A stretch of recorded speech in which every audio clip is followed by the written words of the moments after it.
اللهم ارحمنا بالقرآن واجعله لنا إماما ونورا وهدى ورحمة اللهم ذكرنا منه ما نسينا. بسم اللہ الرحمن الرحیم نحمدہ و نصلی علی رسولہ الکریم اما بعد. سورۃ القاریعہ یہ بھی مکی صورت ہے، 11 آیات اور 1 رکوع، اور ترتیب تلاوت کے اعتبار سے اس کا نمبر 101 یعنی قرآن مجید کی سورہ نمبر 101 ہے، اور نازل ہونے کے اعتبار سے اس کا نمبر 30 ہے.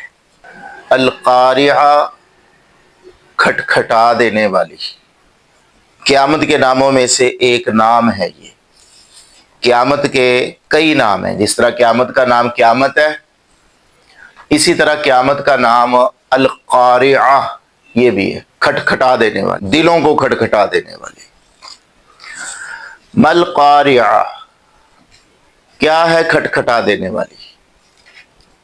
وما ادراک مل قاریعہ، آپ کیا جانے کہ قاریہ کیا ہے، یا آپ کو کس نے، وا اور ما کس نے، ادراکا آپ کو معلوم کروایا، مل قاریہ کہ قاریہ کیا ہے.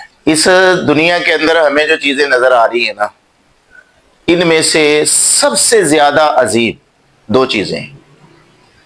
ایک انسان ہے، انسان سے زیادہ کوئی عقل مند نہیں ہے، اور دوسرے پہاڑ ہیں، ان سے زیادہ کوئی وزنی چیز نہیں. تو اللہ تعالیٰ نے یہاں پر اب قاریہ کا بتایا کہ قاریہ کیا ہے، تو انہی دونوں چیزوں کا ذکر کیا.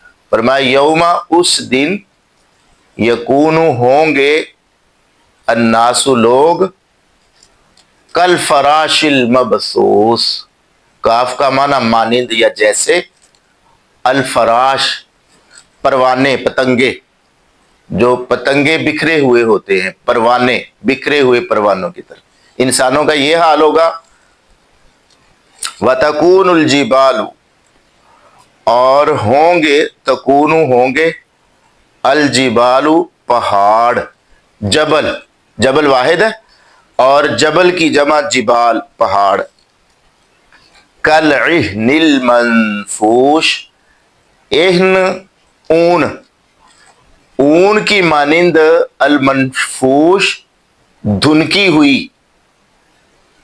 اون کو جس وقت مشین میں سے گزار دیا جاتا ہے، استعمال کے لیے وہ قابل بنائی جاتی ہے، تو اس کو کہتے ہیں دھنکی ہوئی. دھنکی ہوئی اون کی مانند ہو گئے. تو پہاڑ جو اتنی وزنی مخلوق ہے، اللہ تعالیٰ نے قرآن مجید کے دوسرے مقامات پر فرمایا ہے کہ پہلے تو وہ اپنی جگہ سے سرکیں گے، یعنی چلنا شروع کریں گے.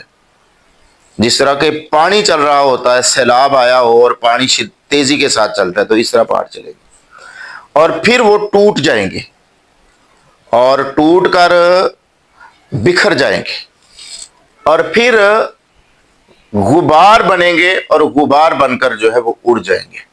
اور زمین، آج جس زمین کے اوپر پہاڑ ہے، یہ بالکل چٹیل میدان کی صورت پیش کرے گی. پہاڑ ختم ہو جائیں گے، اپنا وجود کھو بیٹھیں گے. فَأَمَّا، بس رہا وہ شخص، من جو ثقلت بوجھل ہوئے، بھاری ہوئے، موازینہ، موازین یہ میزان کی جمع، میزان واحد تو میزان کی جمع ہے موازین. بھاری ہوئے، موازینہ اس کے پلڑے یا اس کے ترازو، جس شخص کے ترازو بھاری ہوئے. فہوا، اور فا جو ہے یہ فا حرف ہے، اس کا ہم ترجمہ کرتے پس. پس ہوا وہ، پس وہ، فی عیشتن، عیشہ عیش، زندگی، راضیتن پسندیدہ، پس وہ پسندیدہ زندگی میں ہوگا، پسندیدہ عیش میں ہوگا، ایسی زندگی میں ہوگا جو اس کو پسند ہوگی. یعنی جنت کے اندر وہ جائے گا. جنت کی جو زندگی ہے اس کی تو بات ہی کیا، من پسند عیش. و اما اور اما رہا وہ شخص جو، اور آگے مان ہے، مان کا معنی جو، اور رہا وہ شخص جو خفت خفیف ہلکے ہوئے موازین ہو اس کے ترازو، یعنی نیکیوں والی سائڈ جو ہے، نیکیوں والے ترازو جو ہے وہ ہلکے ہوئے. ظاہر ہے نیکیوں والے ہلکے ہوئے تو گناہوں والے بوجھل ہوں گے، گناہوں والے ہلکے ہوئے تو نیکیوں والے بوجھل ہوں گے، نیکیوں والے پلڑے بوجھل ہوئے تو اس کا ذکر اوپر ہو گیا، وہ من پسند عیش میں ہوگا. اور جس کے پلڑے ہلکے ہوئے یعنی نیکیوں والے، فَأُمُّهُ ہاویہ، بس اس کا ٹھکانہ ہاویہ، ہاویہ ہے، اس کا ٹھکانہ ہاویہ ہے. وما ادراکا، اور آپ کو کیا معلوم، ما کیا ہے، ہیا وہ، آپ کو کیا معلوم کہ وہ کیا ہے. تو ہاویہ کیا ہے، نارن حامیہ، نارن آگ ہے، حامیہ دہکتی ہوئی، بھڑکتی ہوئی، سخت گرم. تنوین جو ہوتی ہے، نارن کے اوپر بھی تنوین آ رہی ہے نا، یہ عظمت بیان کرنے کے لیے، یعنی اس کی بڑھوتری بیان کرنے کے لیے کہ بہت بڑی آگ ہے، وہ معمولی سی آگ نہیں ہے جیسے ہماری دنیا کی آگ ہے، وہ بھڑکتی ہوئی آگ ہے جس کے اندر جس کے ترازو ہلکے پڑ گئے تو اس کو پھینکا جائے گا، اس کا ٹھکانہ ہاویہ ہے، وہ ہاویہ میں رہے گا. اور آپ کو کیا معلوم کہ ہاویہ کیا ہے، وہ دہکتی ہوئی آگ ہے. اس سورہ مبارکہ کے اندر ہم نے دیکھا کہ اللہ تعالیٰ نے قیامت کا منظر بیان کیا، اور قیامت والے دن انسانوں کی جو کیفیت اور حالت ہوگی وہ اللہ نے بیان کی. اور پھر اللہ تعالیٰ نے بتایا کہ قیامت والے دن اعمال کے وزن ہوں گے، اعمال تولے جائیں گے. تو یہ کس طرح تولے جائیں گے یہ اللہ تعالیٰ ہی بہتر جانتا. دوبارہ پھر دیکھیں ترجمے کی طرف. القاریعۃ ما القاریعہ، کھٹکھٹا دینے والی. کیا ہے کھٹکھٹا دینے والی؟ آپ کو کیا معلوم کہ کھٹکھٹا دینے والی کیا ہے؟ یوم یکون الناس کالفراش المبثوث، ہوں گے، یوم جس دن، یکون ہوں گے، الناس لوگ، کالفراش المبثوث بکھرے ہوئے پتنگوں کی طرح یا بکھرے ہوئے پروانوں کی طرح.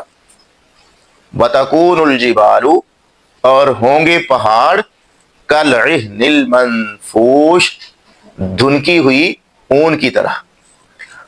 فاما، پس رہا وہ شخص جو ثقلت موازینہ، بھاری ہوئے اس کے ترازو یا اس کے پلڑے، فہو فی عیشۃ راضیہ، پس وہ پسندیدہ عیش میں ہوگا، پسندیدہ زندگی میں ہوگا. واما، اور رہا وہ شخص من خفت جو ہلکے ہوئے موازینہ اس کے پلڑے یا اس کے ترازو، فامہ ہاویہ، پس اس کا ٹھکانہ ہاویہ ہے. وما ادراک ما ہیہ، اور آپ کو کیا معلوم کہ وہ کیا ہے، نار حامیہ، وہ دہکتی ہوئی آگ ہے یا بھڑکتی ہوئی آگ یا سخت گرم آگ.